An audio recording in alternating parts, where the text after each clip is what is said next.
Hello, everyone.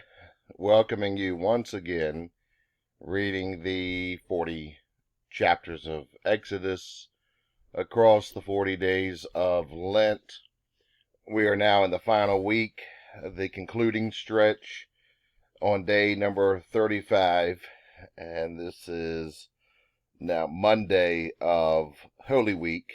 If you are watching these videos in real time, where we left off on Saturday's reading, therein Moses had once again come down from the mountain. This time his face was shining so brightly the people grew uncomfortable. And what's going to happen now? Moses has the people's attention once again. And so when you've got the attention of the people, it's time to say something important. So, chapter number 35, here, the initial part, is that these are the things the Lord has commanded you to do. 6 days work may be done, but seventh day is going to be a day of rest. In fact, anyone who does work on it is going to be put to death.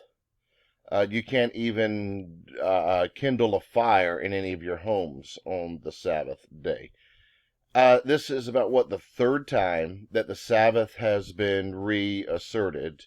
Although each time it's attested, it's done so in a uniquely nuanced way. But clearly there is something about the Sabbath that's very important.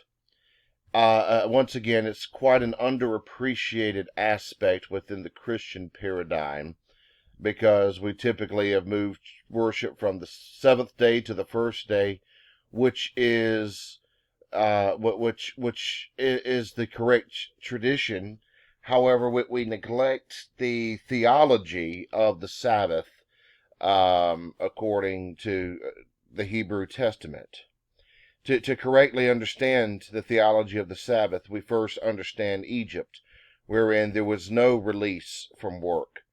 Pharaoh's exploitative economy overworked the people, and God is going to show that he is distinct from Pharaoh by giving the people a day of rest. It's it's certainly not a popular tradition or concept by any means in the contemporary West, wherein, in our capitalistic environment, everything is motivated by a profit factor and by supply and demand. If there's enough demand of clients, then supply the goods to them, and so that is the nature of capitalism, and that is why the Sabbath, although our economy works different than the exploitative economy of Egypt, in some ways at least, and for many, capitalism is such a sacred cow, you can't touch it.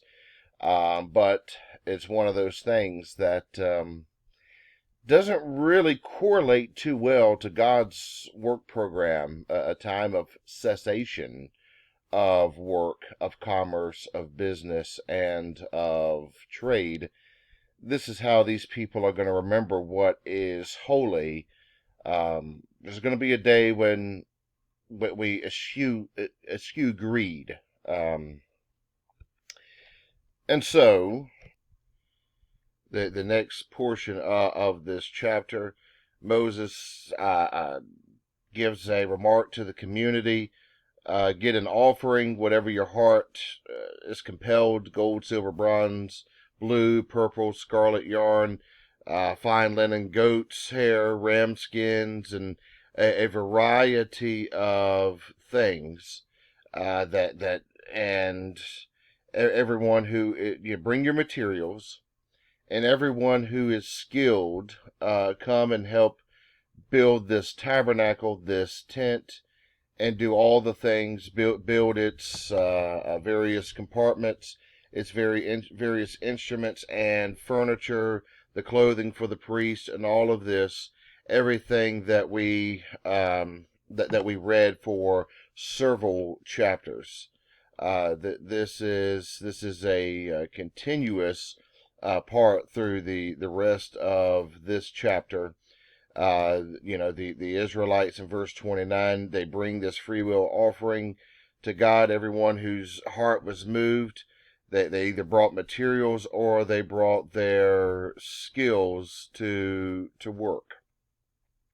And all of it's presented. There's in relative detail. Again, what we find in repetitions, not only the Sabbath, but the tabernacle. And they are inevitably and irrevocably interlocked and correlating. Because we go back to the Sabbath, the first mandate there in Genesis, or the first indication in Genesis 2, God rested on the seventh day. When he came and took his rest inside, it was the imagery of a temple or a tabernacle that he had created, and God took his rest there. And so here there's this idea of rest and this idea of tabernacle, that what they are creating once again is a microcosm of God's good creation, of God's ideal creation, where he is able to rest and dwell among the people.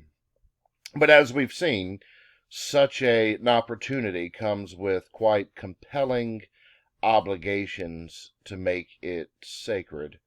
That God's portal, his meeting place of the heavens and earth, is not handled in any casual or cavalier way, but is handled with intentionality and detail.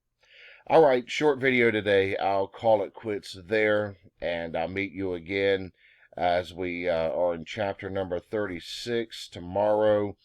And that will be starting the final 5 chapters of this book. And so for those of you that are listening to this early in the week, just as a reminder, on Thursday at Salem, 7 o'clock, there is Maundy Thursday service, Holy Saturday worship at Shiloh at 6:30, and so I'll meet you again tomorrow. Thank you.